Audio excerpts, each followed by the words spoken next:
O Noia Portus Apóstoli volve a apostar polo actual adestrador, Marlon Velasco, un dos principais artífices da permanencia do club na segunda división do fútbol sala nacional, para dirixir o equipo para as dúas vindeiras tempadas. O presidente e o director deportivo do club, Severino Barreiro e Javi Barreiro respectivamente, foron os encargados de anunciar a decisión da directiva. Nosotros hacemos una apuesta por él y él hace una apuesta también por este club.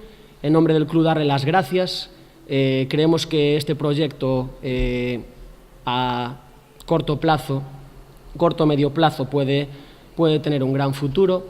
Nosotros este año partimos con una base importante, que es trabajar desde el mes de mayo, cosa que no partimos en temporadas anteriores. Podemos empezar a trabajar en un proyecto desde ahora ya, desde el mes de mayo, y queráis o no, asentar esas bases es fundamental, poder trabajar con tiempo.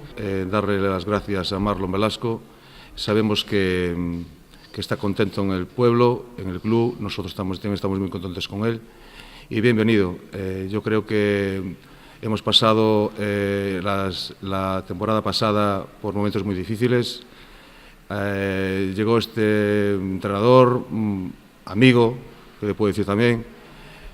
El mes de diciembre levantó el club hasta lo más alto, que era alcanzar el objetivo, que era la permanencia. O técnico catalán tivo palabras de agradecemento tanto para a directiva como para a afección, polo apoio mostrado no tempo que leva dirixindo o equipo. De cara aos vindeiros anos agarda poder consolidar o club na categoría e evitar os sufrimentos vividos este ano. No nos conformamos.